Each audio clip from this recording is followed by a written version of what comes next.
Video ini dibuat sebagai bentuk edukasi untuk semua umur. Sebelum video ini dimulai, saya mau disclaimer terlebih dahulu, bahwa pembahasan kali ini tidak bermaksud untuk membahas hal-hal yang dilarang oleh YouTube. Ini merupakan sebuah informasi, dan semoga ini bisa menjadi edukasi untuk kita semua. Amin ya Rabbal Alamin. Caranya adalah munculnya gunung emas di Sungai Efrat.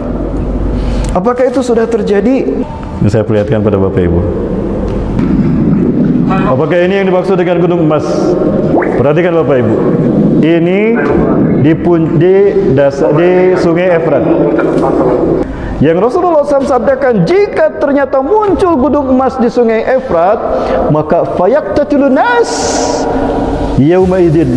Assalamualaikum warahmatullahi wabarakatuh.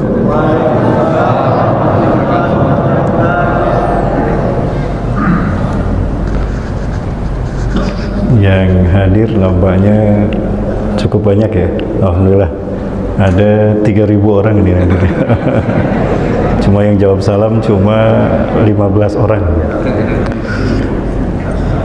Saya doakan yang jawab salam saya masuk surga tanpa hisab. Saya doakan yang jawab salam saya hidupnya berkah dunia akhirat. Saya doakan yang jawab salam saya, jika punya hutang, Allah lunaskan hutang-hutangnya. Nah, yang amin punya hutang.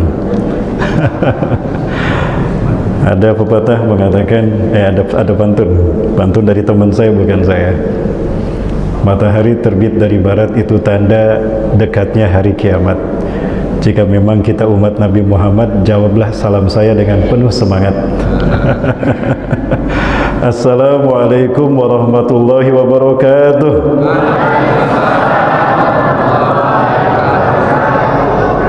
Alhamdulillahilladzi hadana li hadza wa ma kunna linahtadiya laula an hadanallah. Laqad ja'at rusulu rabbina bil haqq wa tudu an tilkumul jannatu urithumuha bima kuntum ta'malun. Asyhadu an la ilaha illallah wa la syarika lahu wa asyhadu anna Muhammadan abduhu wa rasuluhu la nabiyya ba'dah. Allahumma fassalli wa sallim ala habibina wa nabiyina Muhammad ibn Abdillah wa ala alihi wa sahbihi wa mawalah. Ma syaa Allahu kan wa ma lam yasha lam yakun wa la haula wa la quwwata illa billah. Amma ba'd. Qala Allah Ta'ala fi kitabihil karim bi qawlihi atadil muhtadun. A'udzu billahi samiil alim minasyaitonir rajim min hamzihi wa nafthihi wa nafthihi. Ya ayyuhalladzina amanu taqullaha haqqa tuqatih wa la tamutunna illa wa antum muslimun.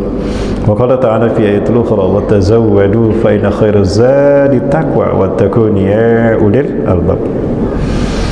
Wa qala Rasulullah sallallahu alaihi wasallam huwa shadiqul wa'dil amin. Saddidu wa badiru wa qaribu fa innahu la yudkhilul jannata ahadakum ma'amal. Qila wala anta ya Rasulullah? Qala wala ana walakin Allah yatagammadani bi rahmatih. Al hadis wa kama qala sadaqallahu al-azim wa sadaqa rasulul karim wa nahnu ala dzalika minasyahidin. Tidak kata yang bisa kita ucapkan mengawali ceramah di tabligh akbar malam hari ini di Masjid Al-Muhajirin, melainkan syukur kita kepada Allah Subhanahu wa taala yang telah menakdirkan kita bisa bertemu, berkumpul, melaksanakan salat maghrib berjamaah. Satu ibadah yang menjadi ciri kehambaan kita kepada Allah Subhanahu wa taala. Salat yang menjadi bukti tauhid ada pada diri kita. Karena dasarnya salat adalah merupakan konfigurasi atau parameter tauhid bagi setiap individu muslim. Itu lihat dari salatnya. Salat merupakan konfigurasi dasar tauhid yang dimodulasikan dalam bentuk gerakan, zikir dan doa. Itulah kenapa salat menjadi rukun Islam yang kedua. Alhamdulillah tadi kita sudah menguatkan simpul tauhid dalam diri kita dengan salat maghrib berjamaah.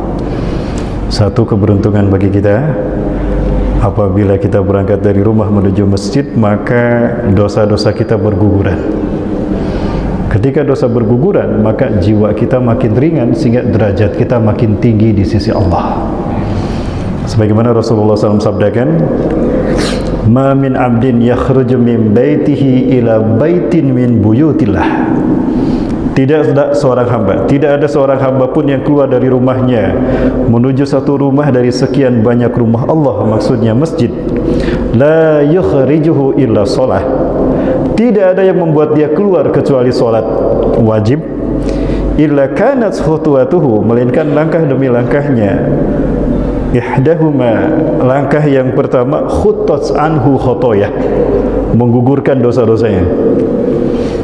Wa ihdahuma turfa'u darajatah. Langkah yang kedua, meninggikan derajatnya. Kalau Bapak Ibu lihat nanti pulang dari masjid akan ada banyak dosa-dosa bergeletakan di jalan raya di perjalanan. Itu dosa-dosa kita. Ya, satu langkah kita melangkahkan kaki, jatuh dosa kita. Makin jauh seseorang dari masjid, makin banyak dosa-dosanya yang berguguran. Itulah kenapa yang paling beruntung orang yang paling jauh dari masjid, karena dosanya paling banyak yang berguguran. Ya, ketika dosa berguguran, dosa itu adalah beban bagi jiwa kita. Makin banyak dosa kita, makin berat beban jiwa kita. Makin berat beban jiwa kita karena dosa, makin sumpek hidup kita. Makin sempit apapun jadi masalah. Tapi ketika dosa berguguran, jiwa kita ringan. Ya, karena bebannya berkurang. Ketika jiwa kita ringan, derajat kita naik di sisi Allah. Makanya kata Rasulullah SAW, wa ihdahuma turfa'u darajatah. Langkah yang kedua, meninggikan derajatnya di sisi Allah SWT. Maka berbahagialah Bapak Ibu yang hadir di masjid ini, adalah pilihan Allah semua, yang sudah Allah gugurkan dosa-dosanya dan Allah tinggikan derajatnya. Yang kedua, Bapak Ibu rahmati Allah, syukur kita kepada Allah SWT, kita i'tikaf sebentar dan nanti dilanjut pada Isya untuk menggelar majelis ilmu. Dan apa kata Rasulullah SAW? Man kharaja min baitihi li talabil ilmi fahuwa fi sabilillah. Barang siapa yang keluar dari rumahnya untuk menuntut ilmu, maka dia ada di jalan Allah. Apapun yang terjadi selama kita berada di majelis ilmu, dia ada di jalan Allah. Misalnya nih Pak, kita lagi di masjid, tiba-tiba Allah mencabut nyawa kita, matinya kita, itu fi sabilillah. Yang kedua, Rasulullah SAW juga mengatakan, man salakan tariqan yaltamisu fihi ilman sahalallahu tariqan ilal jannah. Barang siapa yang keluar dari rumahnya untuk menuntut ilmu, maka Allah memudahkan baginya jalan menuju surga. Nah, maka saya yakin Bapak Ibu yang hadir di masjid ini bertahan untuk menuntut ilmu adalah calon ahli surganya Allah Subhanahu wa taala. Amin. Bapak Ibu mau masuk surga? Yang jawab sedikit berarti surga peminatnya sedikit memang. Bapak Ibu mau masuk surga? Bukan, yang jawab sedikit keneh. Ya, hafal nama-nama surga, Bu? Nah, sesuatu yang aneh bin ajaib. Ditanya mau masuk surga, mau. Hafal nama-nama surga? Enggak. Kalau kita pengen masuk surga tapi tidak hafal nama-nama surga, di padang mahsyar nanti dijamin salah alamat, Bapak Ibu. Ya, hati-hati di padang mahsyar nggak ada Google Map, Bapak Ibu ya. Nggak ada Gojek, nggak ada Grab. Ya, surga yang pertama adalah surga Firdaus. Itu surga yang paling tinggi. Di bawah surga Firdaus ada surga Aden. Di bawah Aden ada Naim. Di bawah Naim ada Ma'wa. Di bawah Ma'wa ada Darussalam. Di bawah Darussalam ada Darul Maqamah. Paling bawah Baitul Ma'mur. Hafal? Gimana ini? Mau masuk surga nggak hafal surga? Jangan-jangan hafalan neraka ini. Neraka nggak usah dihafalin. Kita tidak berminat memasukinya ya.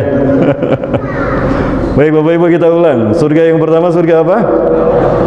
Di bawah Firdaus. Aden, di bawah Aden. Naim, di bawah Naim. Ma'wa, di bawah Ma'wa.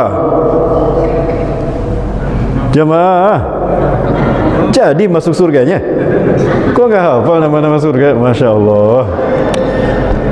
Ya, di bawah Darussalam ada Darul Maqamah, paling bawah Baitul Ma'mur, di bawah Baitul Ma'mur ada Al-Muhajirin. Loh, dari mana kita meraih surga kalau bukan dari masjid? Betul? Ada jaminan surga kalau kita pergi ke mall? Tidak ada. Nah, maka itu Bapak Ibu sekalian Allah makmurkan masjid kita. Masjid siapapun selama dia ahlu sunnah wal jamaah, kita makmurkan. Karena semua kita hakikatnya adalah sama, bersaudara. Yang menentukan siapa yang paling benar adalah Allah, bukan kita. Kenapa? Karena kebenaran datang dari Allah, bukan dari pandangan manusia. Al-haqqu min rabbika falatakunanna minal mumtarin. Betul jamaah? Nah, jadi klaim paling sunnah itu dari Allah, bukan dari manusia. Betul? Mana nih suaranya jamaah? Baik, salawat dan salam semoga dilimpahkan selalu pada uswah dan qudwah kita Rasulullah Muhammad SAW, makhluk Allah yang paling pertama diciptakan.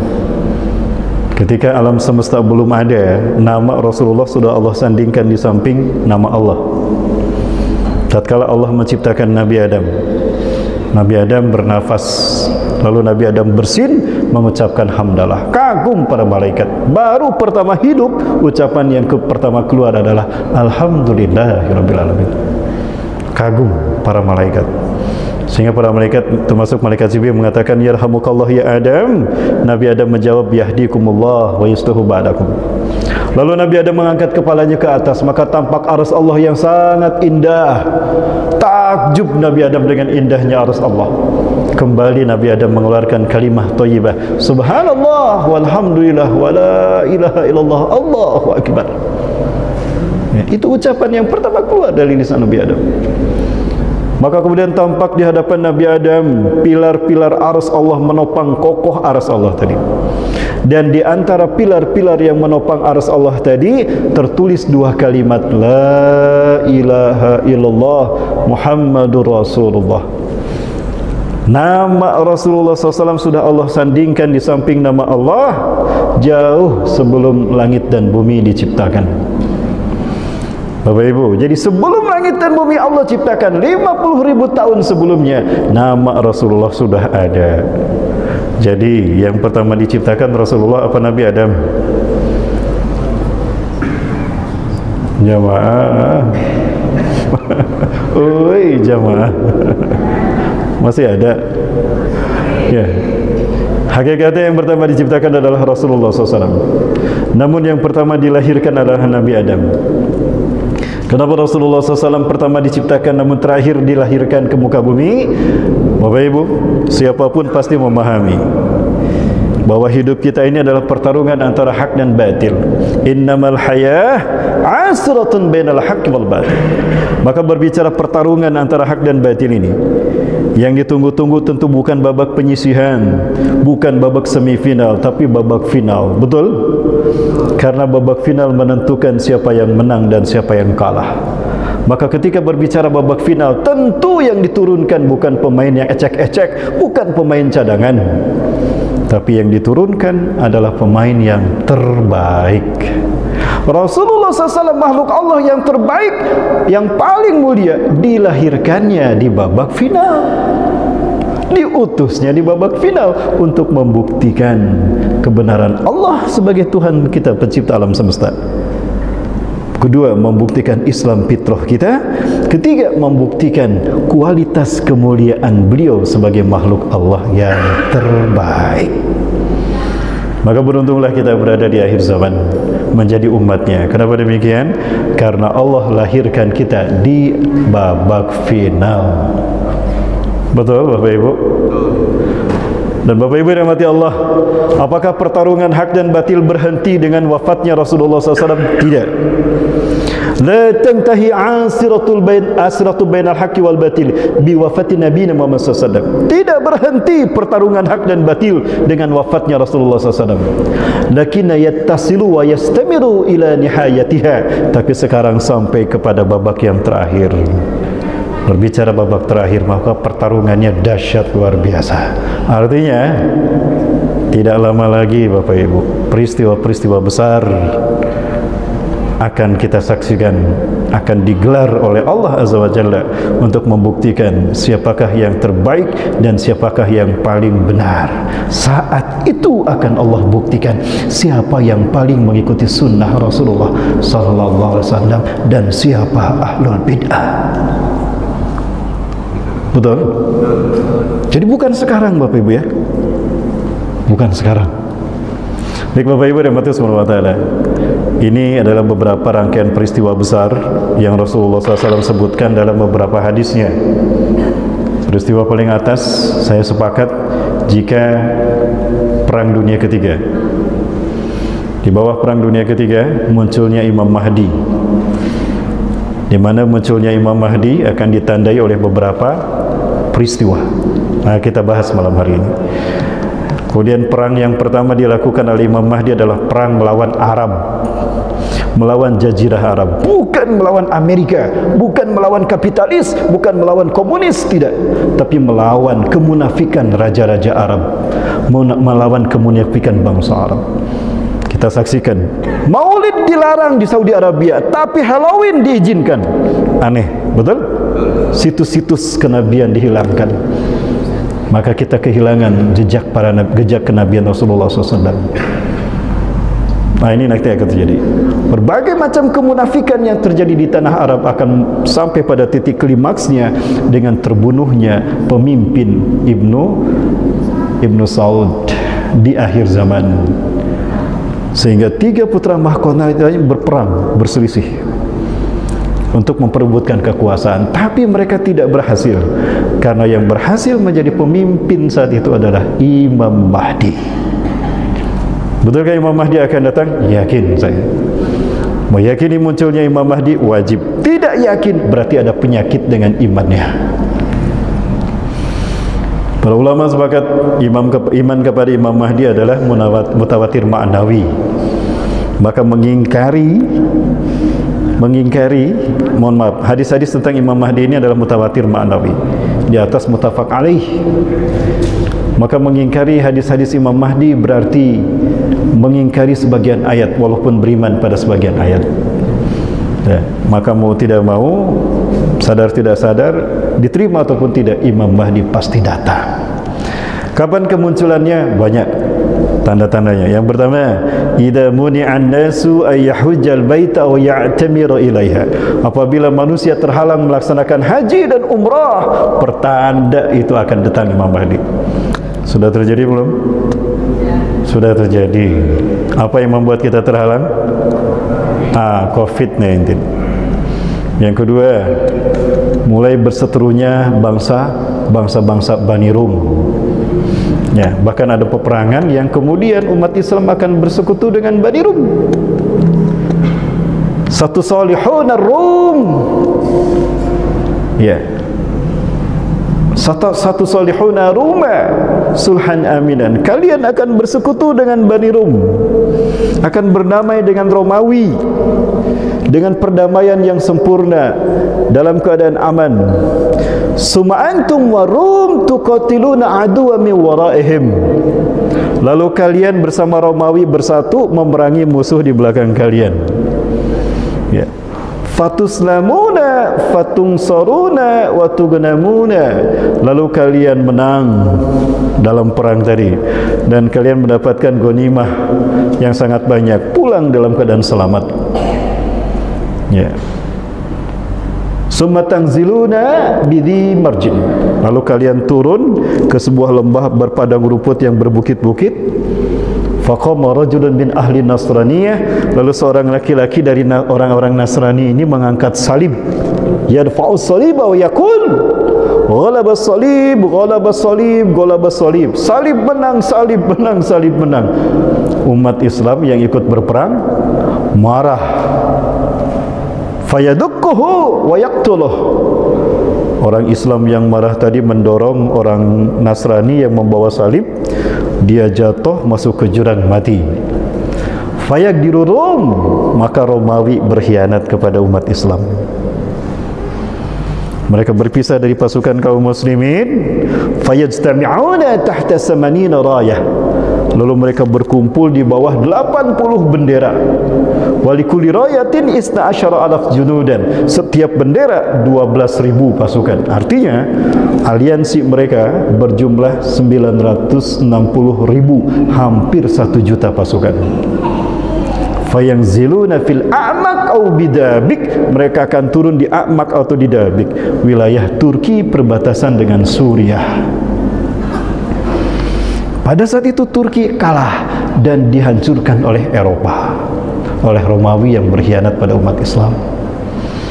Nah, kemudian umat Islam akan berkumpul di sebuah masjid yang dulu didirikan oleh Muawiyah bin Abi Sufyan setelah Muawiyah mendeklarasikan berdirinya dinasti Umayyah. Dia tidak berbaiat kepada Ali bin Abi Thalib, tapi dia mendeklarasikan berdirinya dinasti Umayyah. Di mana peristiwa itu akan terjadi? di Masjid Umawi, satu-satunya masjid yang ada di Aleppo yang Rasulullah sebutkan bermenara putih, Bapak Ibu. Ya, bermenara putih. Ya, di masjid itulah pasukan terbaik dunia akan Allah pertemukan.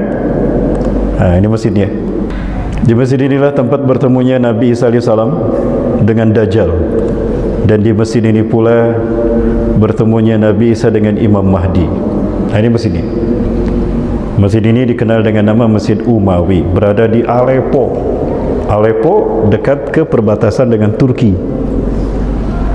Bapak Ibu rahmatullahi wabarakatuh. Nah, ini posisi masjidnya ada di sini, perbatasan dengan Turki. Nah, di sinilah nanti 3 pasukan terbaik dunia yang akan menzahirkan Islam berkumpul. Ya, dan akan dipimpin oleh Imam Mahdi. Saat itu akan dilaksanakan solat subuh berjamaah. Wa qad uqimatis shalah, dan sungguh solat sudah dikumandangkan. Wa imamukum minkum, dan imamnya dari kalangan kalian. Artinya kalangan kita, bukan Nabi Isa alaihissalam. Wa huwa yusawwu sufufakum, dan dia meluruskan saf solat kalian. Falamma yusawwu sufufakum, tatkala Imam Mahdi meluruskan saf solat kalian, fanazala Isa bin Maryam, maka Nabi Isa alaihissalam turun di masjid ini. Indal manaratil bayda, di samping menara putih. Ini menara putihnya. Di samping menara inilah Nabi Isa alaihissalam turun. Ala janahain malakain, memegang sayap 2 malaikat. Ya. Lalu turun Nabi Isa alaihissalam. Imam Mahdi mengatakan, "Ta'al ya Nabi Allah, sholilana, mari Nabi Allah, imami kami solat." Nabi Isa menolak untuk menjadi imam. La taqaddam, Nabi Isa mendorong Imam Mahdi.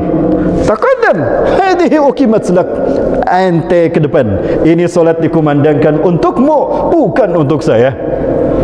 Inna ba'dakum li ba'din umara, sebagian kalian pemimpin bagi sebagian yang lain.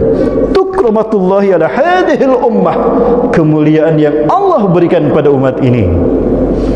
Bayangkan, Nabi Isa makmum di belakang Imam Mahdi. Siapa yang lebih mulia, Imam Mahdi apa Nabi Isa? Jamaah, hening sekali ini, pada kemana? Ini serius apa pada ngantuk? Kenapa Nabi Isa tidak mau menjadi imam solat? Karena Nabi Isa Nabi bagi Nasrani, bukan bagi kita. Betul? Bagi Nasrani, bukan bagi kita. Dan Nasrani sudah tidak ada. Yang kedua, kenapa Nabi Isa tidak menjadi imam salat? Karena semua Nabi dan Rasul sudah diambil sumpahnya oleh Allah.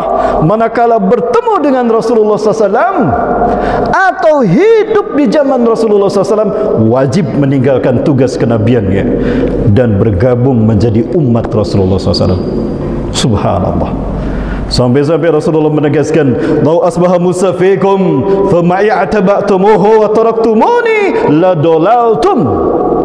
Andai kata Musa masih hidup di tengah-tengah kalian pagi hari ini, lalu kalian pergi mengikuti Musa dan Tauratnya, kalian meninggalkan aku di sini, la dalaltum, sungguh sesatlah kalian. Allahu Akbar. Padahal Nabi Musa Nabi Allah juga, Taurat kitab Allah juga. Tapi mengikuti Taurat dan Nabi Musa setelah Rasul diutus dan Quran diturunkan, sesat. Justru apa yang harus dilakukan? Nabi pun harus mengikuti Nabi Muhammad SAW. Sampai-sampai Rasulullah menegaskan hakikat keberadaan di kemuliaan dirinya, kedudukannya dibandingkan Nabi dan Rasul Allah yang lain. Lau kana Musa ibnu Imran wa Isa ibnu Maryam hayyain lama wasi'ahuma hatta isba'i. Andai kata Musa bin Imran masih hidup di sana, Isa bin Maryam ada di sana, Allah tidak akan melapangkan urusan hidup mereka sampai mereka datang menjadi umatku. Rasulullah SAW Nabi bukan untuk kita saja, tapi bagi semua Nabi dan Rasul Allah. Karena beliau pemimpin umat manusia, bukan Nabi Adam. Buka di dalam kitab Sahih Muslim syarah Syekh An-Nawawi, Kitabul Fadail, bab fadlu Nabi Muhammad SAW min sayyidil khalaik. Rasulullah bersabda, "Ana sayyidu waladi Adam yaumal qiyamah." Aku pemimpin umat manusia pada hari kiamat. wa ana awwalu ma yunshaqqu alaihi al-qabr, dan aku adalah orang pertama yang terbelah kuburnya nanti di yaumul ba'ats, bukan Nabi Adam. Jamaah, itu sketsa peristiwa yang akan terjadi, peristiwa-peristiwa besar terkait dengan perang. Ada yang bertanya kepada saya, Ustaz, apakah perang Rusia dan Ukraina ini bisa dikatakan perang dunia ketiga? Saya tidak tahu. Kenapa saya katakan tidak tahu dan belum yakin? Karena ada tanda-tanda lain yang akan menguatkannya. Ya, maka tidak boleh kita menyimpulkan secara langsung, betapapun ada persekutuan antara Rusia dengan Chechnya, betul? Dan Chechnya Muslim. Kenapa saya belum mengatakan iya? Karena harus terkait dengan tanda yang lain. Apa tanda yang lain? Ada pemicu perang ini nanti. Pemicu perang dunia terbesar diantaranya adalah munculnya gunung emas di Sungai Efrat. Apakah itu sudah terjadi? Sudah terjadi belum Bapak Ibu? Sudah terjadi? Belum? Yakin belum? Yakin. Baik Bapak Ibu rahmati Allah, kita perlihatkan salah satu sesuatu yang ada di sini. Ini sudah terjadi, Bapak Ibu, sudah terjadi di tanah Irak. Ini saya perlihatkan pada Bapak Ibu. Apakah ini yang dimaksud dengan gunung emas? Perhatikan Bapak Ibu. Ini di Sungai Efrat. Kashfut Furat min adz-dzahab. Ya, tersingkapnya gunung emas di Sungai Efrat. Apakah ini gunung emasnya? Yang Rasulullah SAW sabdakan, jika ternyata muncul gunung emas di Sungai Efrat, maka fayaqtatilun nas yaumaidin, maka manusia berperang pada saat itu dengan perang yang sangat dahsyat memperebutkan emas tadi. Ala kulli mi'ati nafarin, dari 100 orang yang berperang, satu yang selamat. Setiap 100 orang yang selamat cuma satu. Jadi kalau yang berperang 1000, yang selamat berapa? 10. Kalau yang berperang 1.000.000, yang selamat 100 orang. 1000 orang, 100 orang. Ah, itu Bapak Ibu dahsyatnya perang ini. Dan perang ini kemudian Rasulullah sebutkan Al-Ahzab. Kita menyebutnya Armageddon. Artinya perang ini masih menggunakan teknologi. Lalu kapan perang? Adakah perang tanpa teknologi? Ada. Dan perang itu dinamakan perang Al-Malhamatul Kubra, perang tanpa teknologi. Kenapa demikian? Karena teknologi akan hilang dari muka bumi. Rasulullah bersabda, "Sum'atum ila ma bada'tum, sum'atum ila ma bada'tum." Kalian akan kembali ke zaman kalian datang pertama kali tanpa teknologi. 2 kali Rasulullah mengatakan demikian. Pertanyaannya, bagaimana proses teknologi hilang dari muka bumi? Nantikan pembahasannya setelah yang satu ini. Jangan kemana-mana, tetap bersama saya yang satu ini, Bapak sekalian. Kami hadir dalam rangka safari dakwah menyampaikan pesan utama. Pesan utama kami adalah Palestina. Kenapa harus Palestina? Karena Palestina adalah tempat terakhir yang akan dihirup udara kemerdekaannya oleh umat Islam. Setelah itu Rasulullah sabdakan, ketika panji tauhid berkibar di Masjidil Aqsa, au fi aknafihi, atau di lantainya, di pelatarannya, kiamat lebih dekat kepada manusia ketimbang pundak dengan kepalanya. Artinya kalau Islam sudah zahir di seluruh dunia, masa menetap kita di muka bumi hanya sebentar.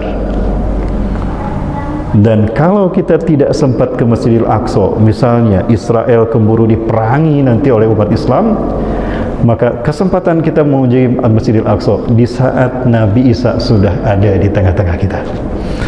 Maka manfaatkan waktu mumpung ada, mumpung masih aman, yuk kita berziarah ke Masjidil Aqsa. Insya Allah tanggal 20 ini saya akan berangkat ke Palestina. Dari sini saya istirahat 1 hari. Tanggal 20 saya berangkat bersama 40 jemaah ke Masjidil Aqsa. Kita akan transit di Muscat, Oman. Dari Oman kita ke Kairo. Di Kairo kita 3 hari. Setelah itu kita ke Taba, perbatasan Mesir Palestina. Kita masuk ke Palestina. Kita sholat Jumat di Masjidil Aqsa. kita sampaikan kabar Indonesia kepada ulama-ulama dan saudara kita di Masjidil Aqsa. Kemudian setelah di Palestina, kita akan ke Jordan, dari Jordan baru pulang ke Indonesia. Bapak Ibu perjuangkan, mumpung masih ada waktu dan kesempatan.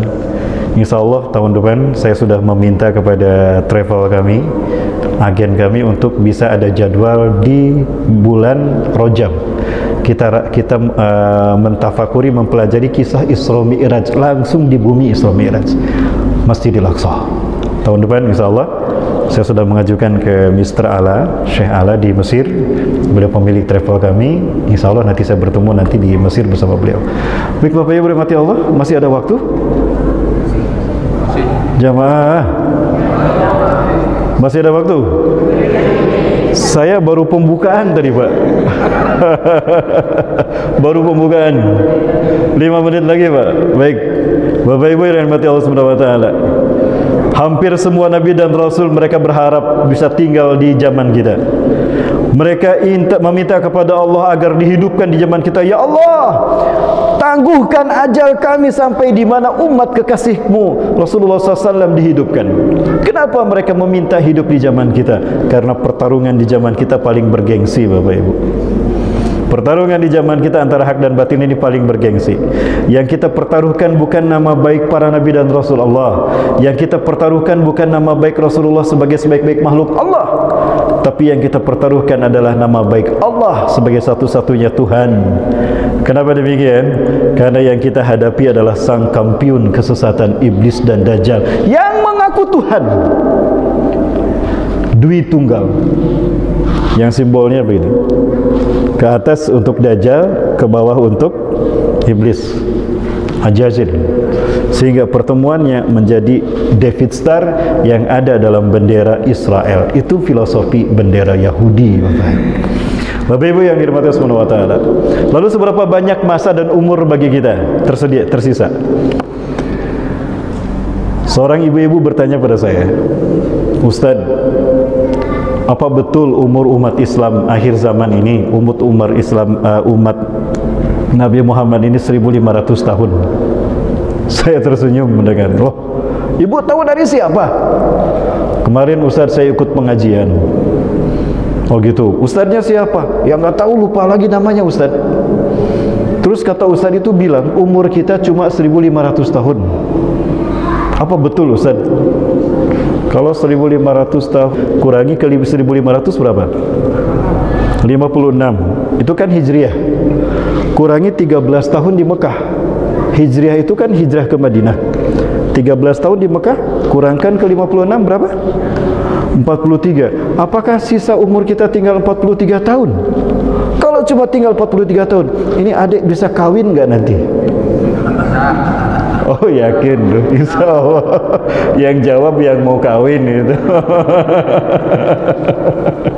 Bapak Ibu yang dirahmati Allah, hitung-hitungannya tidak demikian. Bapak Ibu yang dirahmati Allah Subhanahu wa taala, ini adalah fase yang akan dihadapi umat Islam dan juga umat manusia. Kalau berdasarkan hadis Rasulullah SAW dari Nu'man bin Bashir, dari Huzaifah bin Yaman radhiyallahu anhuma, maka sampai di sini, sampai fase yang kelima. Takunu nubuwatu fikum masyaallahu an takuna summa yarfa'u idza syaa yarfa'ha summa takunu khilafatan ala min hajji nubuwah masyaallahu an takuna summa yarfa'u idza syaa yarfa'ha summa takunu mulkan adan masyaallahu an takuna summa yarfa'u idza syaa yarfa'ha summa takunu mulkan jabariyatan masyaallahu an yakuna summa yarfa'u idza syaa yarfa'ha summa takunu khilafatan ala min hajji nubuwah thumma sakat. Rasulullah diam setelah ini. Itu bagi kita. Artinya, masa bagi kita hanya tinggal sampai fase yang kelima. Di sini akan ada manusia yang hidup di muka bumi. Namun di sini tidak ada orang yang beriman. Walaupun imannya sebesar biji sawi, Allah akan mencabut nyawanya dengan sebuah angin yang berhembus sangat lembut dari bumi Hijaz. Satarihu riham min ardil Hijaz, akan berhembus sebuah angin dari bumi Hijaz. Tusamma Iliyin, diberi nama Iliyin.